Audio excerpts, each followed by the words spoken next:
Hi, I'm Jen Barnes, and you're about to experience how to ditch the old ways of doing things, embrace your neurodivergence, learn tips and tricks to function optimally, and love yourself, neurodivergence and all.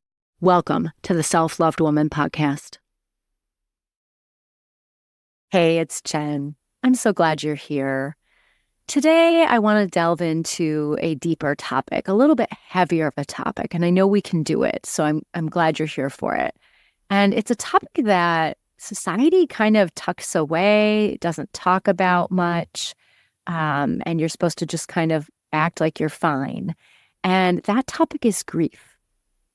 It's something we all experience, and as ADHD women, we tend to feel things very deeply. And so I feel like this is an important thing for us to really unpack, because when we're in a state of grief, it can stop everything else, right? I once had an evidential medium who I talk with regularly, Kim Weaver. She talked about when the grief is super heavy, the connection to the other side is like they're there, but we can't feel them as much, or they can't feel us as much because there's like this almost like a cloud of grief. I'm, of course, paraphrasing what she said, so I'm just not directly quoting her, but this is my understanding of what she said, that there's this cloud of grief that connects us from spirit. And that's important for connecting with our loved ones or people on the other side, but also connecting with our highest self, or, our deep soul self, or whoever you consider that inner wise woman inside of you.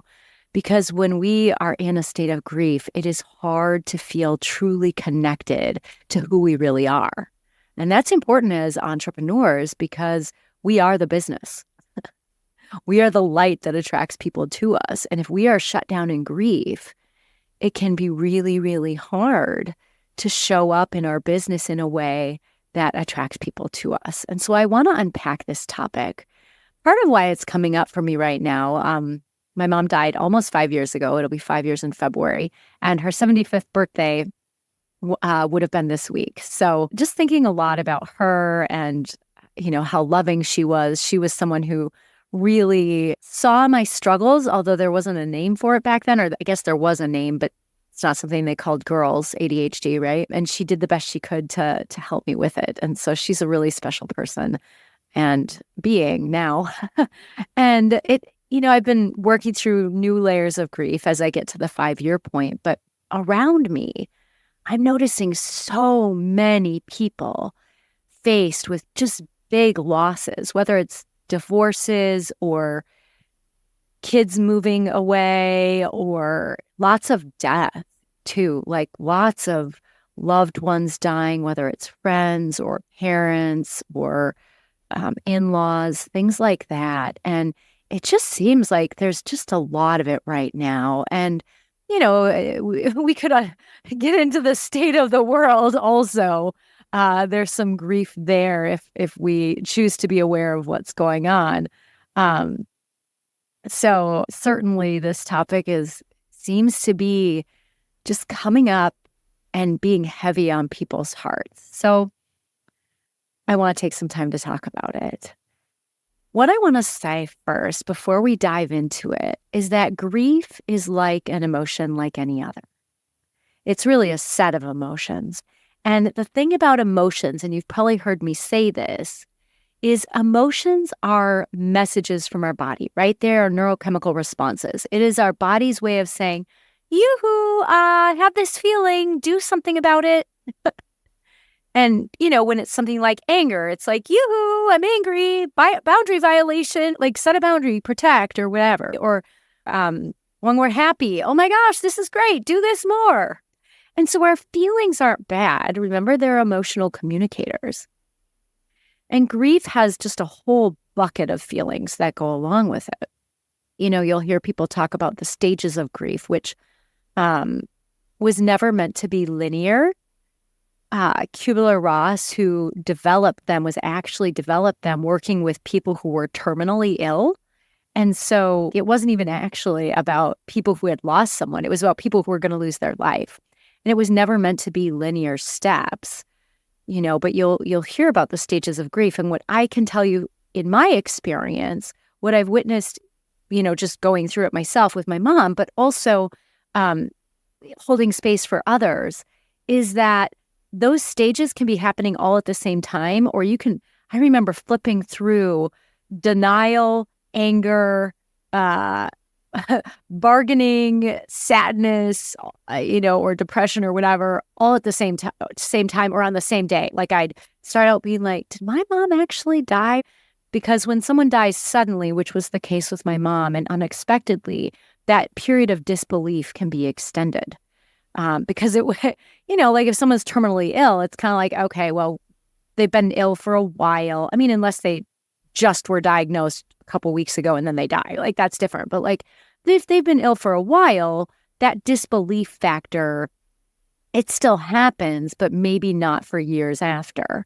Whereas with a death that is more of a surprise, it can, I will tell you, I still occasionally have disbelief. I had some yesterday.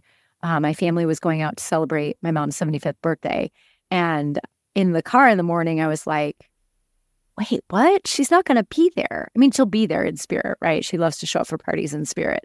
But I'm like, wait a minute. Did she really die? Did that really happen?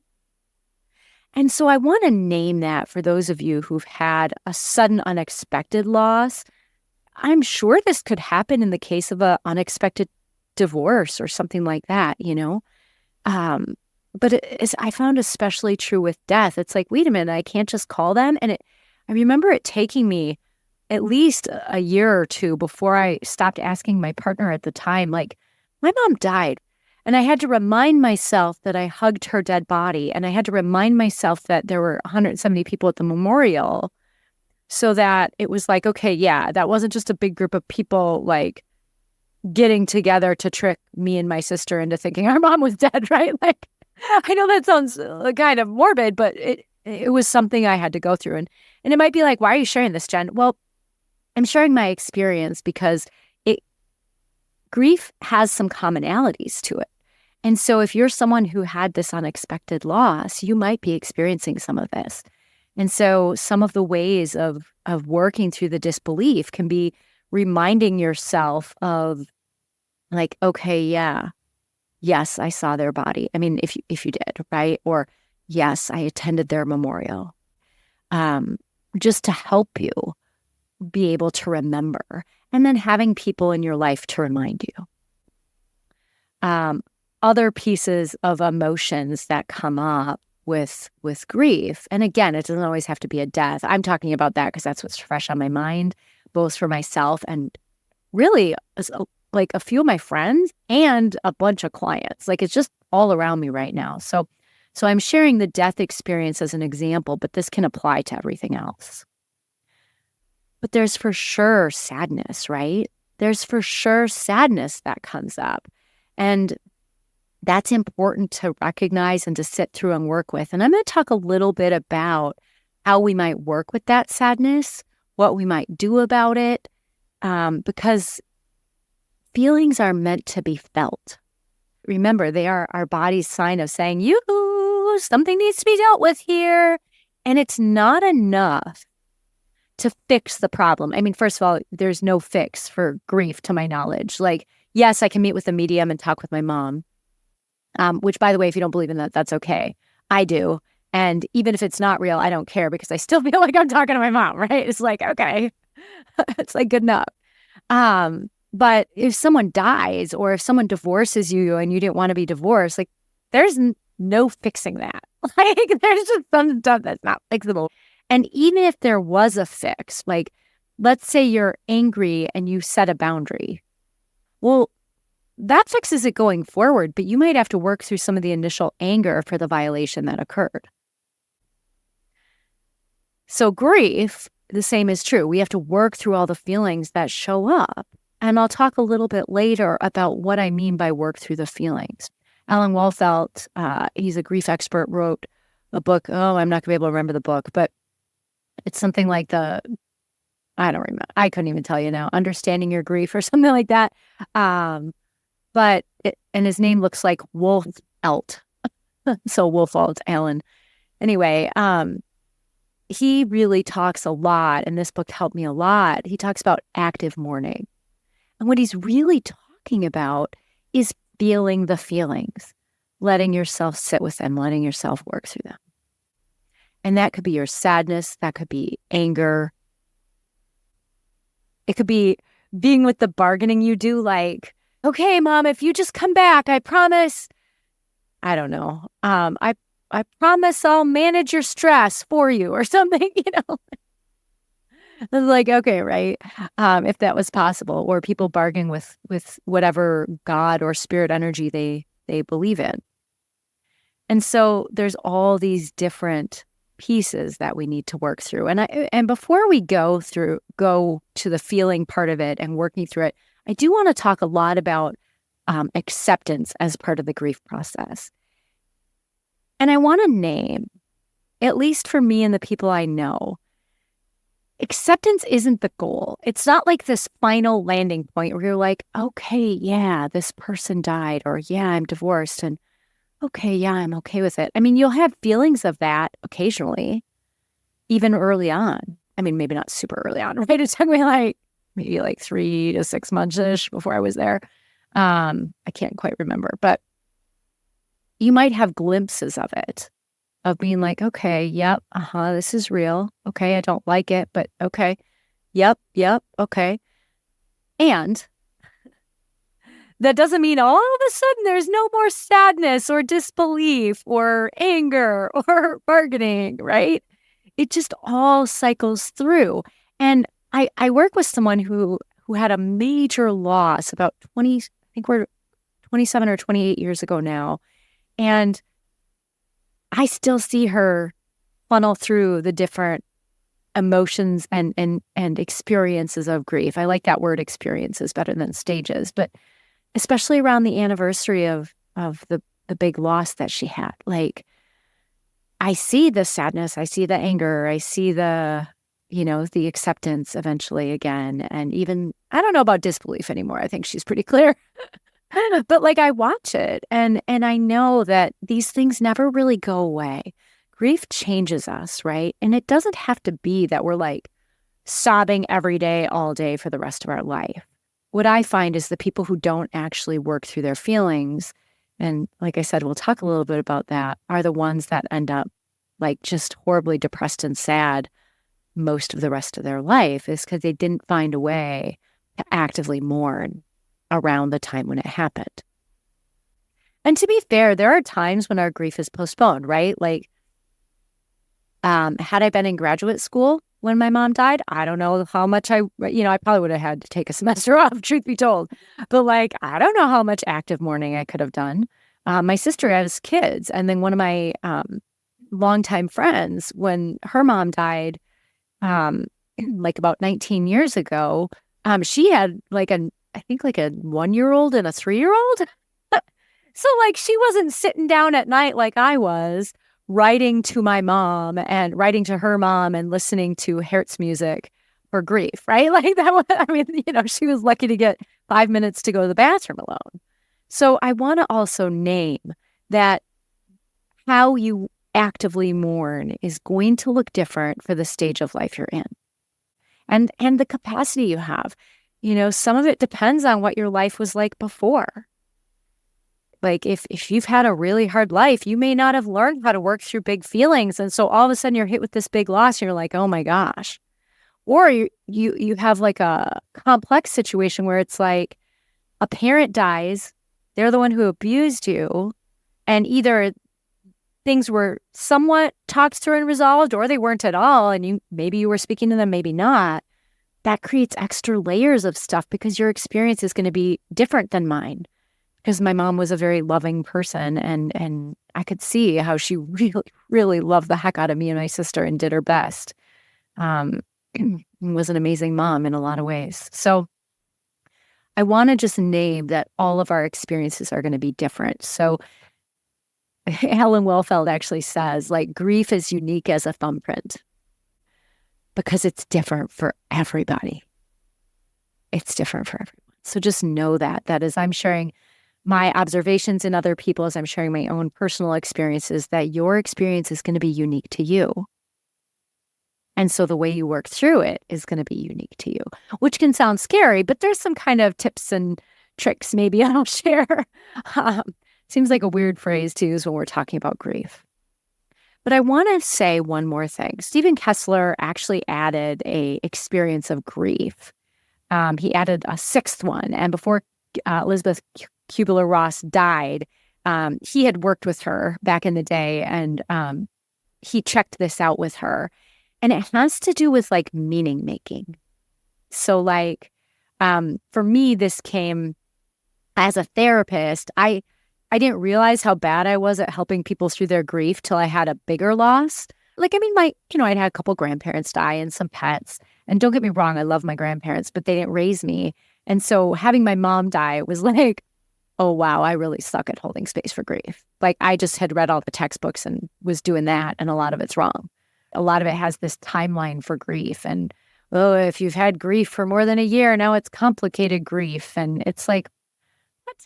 Grief is lifelong. Like, I know that until the day I die, I will miss my mom. It's going to happen, right? And I may not sob all day, every day, like I did before, in between client sessions, on the way to work in the car, on my way home from work in the car, at home, right? Like it's not going to look like that. It doesn't look like that now. But it will still be there. And so at the same time, this meaning making has to do with like, I found that through having my mom die, I have learned how to companion other people in their grief, how to actually be an effective therapist and coach for people inside of their grief. Don't get me wrong, I'd rather suck at helping people with grief and have my mom back. Like, for real, no offense to my clients. Love y'all. You're great. In a healthy therapeutic boundary way. And I would rather like have her back because she was that amazing for me. So this last piece is not about like, oh yeah, okay, I'm okay with her being dead because now I can do this. No, I mean, that doesn't have to be something you're ever okay with. But Kessler uses the example of Patty Wetterling, which if you're in Minnesota, you're very familiar with Patty Wetterling. When I was about, I think I would have been 14 or 15. I think I was 15. Jacob Wetterling was a boy, I want to say he was like 10 or 11, who was kidnapped in a southern Minnesota town, and no one could find him. And like forever, it just was like went on and on. And so Patty Wetterling, his mom, created a foundation for missing children, and they've helped find all these children over the years, or at least locate them if they've died. And so like she turned her grief into action. And I will say that story ends quite sadly. They did find him only because the guy who was in prison for something else agreed to tell where Jacob's body was as long as he wasn't prosecuted for his murder, and could have some other stuff benefits while he was in prison, right? So that's really gross and yucky. But they did, at least they were able to bury their son after, I think it was after like 30 years. So maybe longer. But my point about Patty Wetterling is not that. I mean, certainly that is sad and that's worth noting. But she was able to help other people, right? You see this all the time. Like when my mom lost her friend to uterine cancer, she would do the, I can't remember the name of the fundraiser, but it was a walk for uterine cancer. And every year she would do it after her friend died. And so that catapulted her into action to help, right, in honor of her beloved friend. So I just wanted to mention that is an added experience of grief that Kessler brings us. So he actually has a whole book about it, but I kind of just told you the deal. But again, I just want to reinforce that none of this has to happen on a timeline. Things can happen when they happen. You know, as a therapist and as someone who's dedicated to my own healing and growth throughout my life, especially once I was in my early 20s, I was aware of like one of the things that usually helps me is if I can understand the lesson in something. That is one of the things that helps me get through pretty much everything. Like when something sucks or whatever, I'm like, all right, well, at least I'm gonna learn something from this. This isn't my first choice, but here we go. But I remember that thought coming into my brain like about 3 months after my mom died, and I just heard this loud no. Like, we don't give a shit what we're learning. We just want her back. So it was clear I wasn't ready for that. So I bring this up because it's really important that you honor your own pace with grief and loss. Okay. So I want to say a little bit about what can happen if you don't deal with your emotions in general, but especially grief, right? Brene Brown in Atlas of the Heart talks about some of the more difficult emotions to deal with. Grief is one of them. Despair, shame, rage, those are there too. I believe, is it helplessness or hopelessness? I can't remember. Could be both. They're both kind of hard to deal with. But those big feelings are particularly challenging. And in order to work through them, she recommends that we have support in some way. So that could be a therapist. It could be a loved one. It could be a pastoral counselor or a chaplain or something. Like however you get support. It could be a grief group. I know I went to a grief group, which was helpful at first. There were some boundary things that I wasn't a fan of in that particular group. So I stopped going after maybe 5 or 6 sessions, but I think that was enough even. And so with grief, you want to make sure that you are in the presence of others, because these big feelings, the ones I listed off, can be treacherous to go alone, right? To go it alone, it can be really hard. And so it's important to have support. So what happens when we don't feel our feelings? Well, first of all, they get stuck in the body. That it's not like they just go away. If you push them away, you've heard me talk about the beach ball analogy. It's like you can hold them in for a while, just like you can hold a beach ball underwater for a while. But eventually, after a lot of hard work, it's still going to breach the surface. So, and it might not show up right away. It might be, I've seen people not deal with their grief and in their 60s, all of a sudden struggle. And so we want to make sure that we're working through our feelings, because otherwise they can show up in really inconvenient ways, often in the forms of like explosions or acting out or things like that, right? Alcoholism, drug use, we're just trying to cope. Not that I'm endorsing those things as like, yeah, that's a great way to cope long term. But it's what ends up happening if we don't work through the feelings.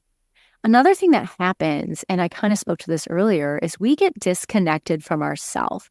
We get disconnected from our highest self, the core of who we are, whatever you call that, your soul, your self energy, yourself, your deep soul self, whatever your inner spirit, consciousness, we get disconnected from that. And that is no way to live. It's pretty miserable. It feels pretty lonely. It's easy to get into despair from there. But as an entrepreneur, as a business owner, if you're in that place of disconnect from your higher self, like I said, you are the light who attracts your audience to you. And so when you are disconnected from source, when you are disconnected from your highest self, your light is dimmed and you're going to have a very hard time bringing people to you. And so it's important that whatever grief you have coming up, that you're working through it. And this grief doesn't have to be, I've been talking about death, talking about divorce, breakups, whatever. But it could even be like the loss of a business, or it could be like, I don't know, like I switched audiences. I was super excited. I was working super hard with nurses. I'd had a couple years into it, spoke at this giant nursing conference, which was really cool to have that opportunity. And I was so excited to work with that population. My mom was a nurse. It was a way to honor her. My sister's a nurse. And it just wasn't happening. And I had to work through the disappointment I felt. And I would use the word grief too, although it was like, compared to the death of my mom, I'd call it grief light. But I had to work through like those feelings before I could move on and figure out what's my next step. What do I really want to do? And what can I do well? Right? So whatever your grief, it's important that you're working through it so that it's not getting in the way of you, first of all, living your life and enjoying it, but secondly, being able to attract your audience. Another thing that can happen when we are not feeling our feelings is we can start to get drained. And this is true of all feelings, but especially grief. It just wears on us like this heavy thing inside. We can even start to feel burned out, like we just, want to lay in bed and pull the covers over our head. And that's not really great for anyone. It's especially not good for someone who's self-employed. Because if you lay in bed with the covers over your head, you're probably not making money, which is a problem. Because it's not like you can take a vacation day. And so these feelings are really important to work through for that reason as well. All right, last but not least, one of the other things I want to point out is that if our feelings, our big feelings, our grief, really any feelings, but especially bigger feelings like grief, rage, despair, helplessness, hopelessness, shame is a big one. If they're not dealt with long enough, that chronic stress of holding them wears on the body and can show up in the form of chronic illness. And I have witnessed this firsthand. As a trauma therapist in my other business, I specialize in working with women with complex trauma. I never knew I would know so much about autoimmune disorders and just kind of these chronic disorders that are supposedly rare. But it was like, oh my gosh, like I know about all these things like Hashimoto's and POTS and ACS, Ehlers-Danlos, like just all these different things. And people might fight on the last one if Ehlers-Danlos is autoimmune. Anyway, whatever, right? Juvenile rheumatoid arthritis. Like I just know all this stuff now about these things because many, many of my clients with unresolved complex trauma, as they age, end up developing some kind of chronic autoimmune disease. Right? There's actually some scientific evidence for this. Gabor Mate talks about it a lot. But even in the book, The Body Keeps the Score, there is a study cited, and it's only about sexual abuse, but it was that sexual abuse survivors were more likely to have an autoimmune condition. It has something to do with the HOHA ratio or something like that. So that your immune system starts attacking yourself or you instead of foreign things. And so that ratio is off in sexual abuse survivors, right? When the trauma is unresolved. And so there's actually some data. I mean, not that you should freak out, right? It's just motivation to heal stuff if you've got it, right? But there's some data that shows whether it's abuse and trauma or big feelings, if we're not working through them, we can wind up sick. So it can manifest in physical form. Okay, so we know we need to work through it. The question is how? How do we work through this? And you heard me quote Alan Wolfelt and say, grief is unique as a thumbprint. And that's the tricky part because I can't tell you how you grieve. I can tell you how I grieve. I can tell you how I've seen other people grieve. But I cannot tell you how you specifically grieve because it's really a process. I figured out how I grieve by trying different things. I'm going to tell you one thing I was super grateful for. My mom died when I was 45. I had gone to therapy first when I was like 24. And so I had been doing the work of therapy long before I was a therapist, right? I was an actuary back then. So I didn't even know what a therapist was. She had to explain it to me, which is kind of funny now. But anyway, I had already done the work of like, how do I deal with big feelings? How do I deal when things don't go the way I want to? So if you're young now, or even if you're not, I guess age doesn't matter. If you haven't experienced big grief, now is the time to figure out how to work with your feelings, because someday when you do experience grief, boy, I will tell you, it helped me so much. I'm not saying it was easy, but I got to believe it was easier than had I not worked through tough stuff before, had I not even known what to do with these big feelings, right? Had I not been scared or had I been scared rather of those big feelings, because I'd been working with big feelings for like 20-ish years by the time my mom died. And not just because I was a therapist, but my own, right? That's what came first before I even went to graduate school, was figuring out how do I hold space for my big feelings, because I had very, very big feelings as a highly sensitive person. And I had to figure out like, okay, well, they're not going to kill me if I feel them. And I had to have the experience of that, right? Because the thing is, in grief, sometimes you feel like the grief is going to swallow you whole. And it saved me knowing that, like, not saved me, but helped a lot knowing that, like, okay, I can cry for like an hour. I mean, I don't know. I'm usually not able to cry a full hour, but I can cry for a long time and be okay, actually feel better. Which, by the way, our tears actually have, I can't remember what chemical it is or what might not be, the chemical might not be the right word, but there's something in our tears and crying that actually helps us release the stress of situations. It's one way that we can complete the stress response, right? After stressful stuff, a big hard cry is one of the things. And so crying with grief is really important. I mean, it's not going to cure the problem, like you still have the loss, but it's going to help you move it through your body so it's not getting stuck like we talked about. I will tell you, so first of all, like I said, to finish up what I was saying, if you haven't experienced a lot of bigger grief yet, now is the time to figure out, how do I hold space for my big feelings? How do I work through this? How do I trust that they're not going to swallow me whole and I'm never going to see the light of day again? Okay. The way I figured out how to work with my grief was, one, knowing how I work with feelings in the first place, but two, some of it was trial and error. It was just like, okay, I'll try this, or, oh, they said this.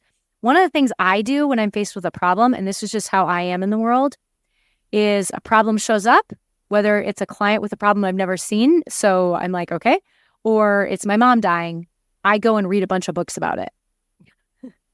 So I read like no less than 6 books on grief.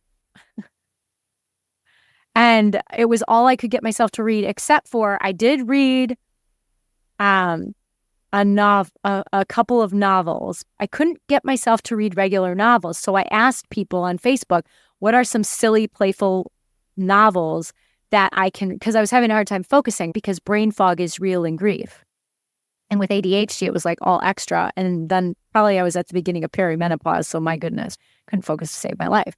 But so I asked for some funny, silly books to read. So I just wouldn't sit there all the time in the hurt. And I did sit there plenty in the hurt. And I'll talk about that in a minute. But they gave me one, oh gosh, I want to say her name is like Jenny Lawson. She wrote these 2 books and her dad is like a taxidermist. And so it's like, and she has some mental health stuff, and it's like inappropriately hilarious is how I'll describe that book, right? It was just so ridiculous to me at the time that it actually made me laugh, like literally laugh out loud. And so I read that. I think I read another one like Agent to the Stars or something about this like alien who comes to Earth and has a PR problem. He's like, looks like a glob or something. And so he hires like a movie star agent to like help the people of Earth appreciate him or something. I don't know. It was weird. And then I read Ready Player One, because those were some lighter books that didn't, not my usual fare, that didn't require me to be like, figuring out this plot or who is this character or following. It was just like story beginning, middle, end, right? Not jumping around like some of the novels do nowadays, which is fascinating. When you have grief brain and you're foggy, that is like not going to work. So I read funny books. Certainly if you're not into reading, you could, I don't know if watching comedy does it for you. Taylor Tomlinson cracks me up. So there's that. But, it's finding something to balance the times when you are feeling hurt, not to push them away entirely. Remember, we want to still work with it, but to actually balance it. Then I also found that for me, those grief books really helped me sort through. One of them was a really light one. It was The Afterlife of Billy Fingers, How My Bad Boy Brother Taught Me About Life After Death. And the thing is that book specifically is about like how this, I think she was a chiropractor, connects with her brother after he dies in this really unique way. And it seems like it had to have happened, unless she's just like a big fat liar. But like it seems really real.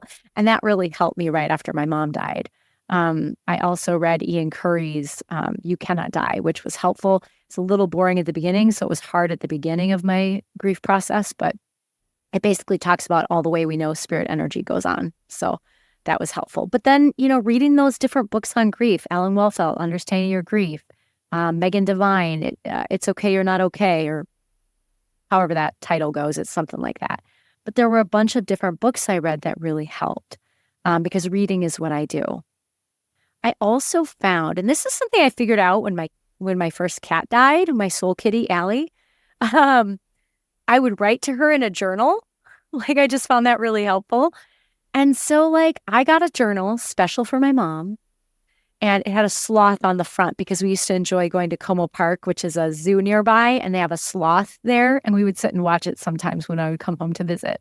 And so this journal that I wrote to her in had a sloth on it. And so I would just write to her pretty much every day and like have a conversation with her. And I also found it helpful at the same time. I eventually added Hertz music. So Hertz it looks like Hertz, like the rental car agency, Hertz. It's pronounced Hertz. It's someone's last name in German, I believe. But anyway, it's basically music based on certain frequencies. And so I literally went on YouTube and looked for grief Hertz music. And so I would sit and listen to that as I wrote to my mom. And of course, the whole time I was sobbing. Like, it was like, for sure. I also got to help out with a memorial for my mom. So, the way we do it in Minnesota is we make these picture boards. And, my mom lived 70 years. I mean, I think she died young, but like still, she had lots of life. So in Minnesota, we take like poster boards, and then we now you have to print out photos because you don't have them all. But we printed photos and we put them all over the boards, right? We had one for her work as a nurse and all of her old coworkers and all that. We had, ones from different stages of her life, one with growing up and when my sister and I were young, and then as adults with her grandchildren. So anyway, that process was so healing because my sister and I did it together. Now, of course, if you have a family that doesn't talk to each other because of you might even have grief from that, right? But some of the dynamics that happened, then this may look different for you. You could do that yourself. It could be shared. It doesn't have to be shared, right? Could make a Shutterfly book. My mom's 70th birthday, like I said, was about 3 weeks before she died. And so I had made a video of like photographs for her 70th birthday party. And so we happened to have that. So we played that. And so watching that was actually really helpful, right? But there's lots of ways to honor your loved one. And however you do it, if you're not going to have a big memorial because they didn't want them, you can still do something yourself. And then keeping them alive in your heart is important. Like I said, I wrote to my mom every day. I also, my dad got my sister, my nieces, and I little mini urns. So this is a necklace. I also have like a little 3D heart urn, and that has her ashes in it. I have to tell you, before my mom died, I used to think it was creepy when people walked around with ashes of their loved one on their on a necklace. And now I can't imagine not having it. It's so comforting to know that she's here with me. So finding ways to keep them alive in your life. I have her picture and her other urn on my meditation altar. I've got a picture of her by my bed. And I know that there's a certain way that she talks to me. I used to just feel it like, oh my gosh, it's through the clock.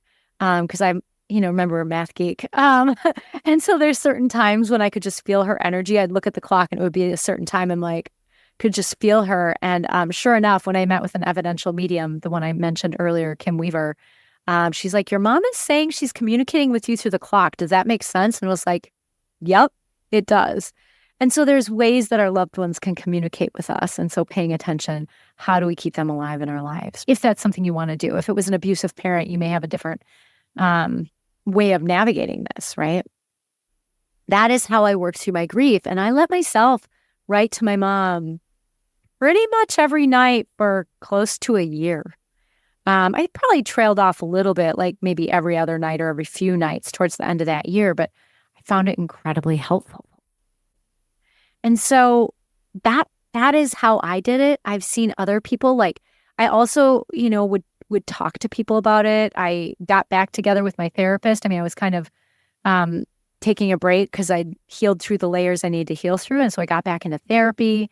that helped me. I talked with people about it. Um, so being in community is also helpful. And you may have your own ways. Like maybe you and your loved one really enjoyed nature. And so maybe you go on a hike and you, I don't know, bring their photo in your backpack and think of them as you look at the sky and the trees. It's unique to all of us, and it's unique for each and every loss we have. So those are some ideas of how I've worked my way through it.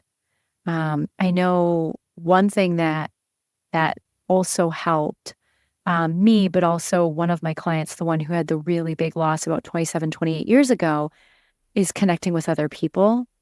Also, letting people know how important it is for them to remember the anniversary. So she lets people know. So I sent her a card every year on the anniversary of this big loss to let her know I'm thinking of her, right? And she has other loved ones in her life who know how much that matters to her. So she does that. She lets them know that, and then they send her cards letting her know, like, hey, you're in my thoughts. She also has she's become a grief speaker, written a book on grief. And so she eventually found her way to some of that meaning making, right? But that doesn't mean the grief isn't still there. So, okay. I think that's all I have for you. There's so much more I could say about this. And I just want to emphasize, like, take what works for you from this, discard the rest. Each of our relationships with the loss and grief itself is different. And so your process of moving through it is different. And so my heart is with you as you navigate whatever grief or loss you're facing right now or will face in the future. Take care.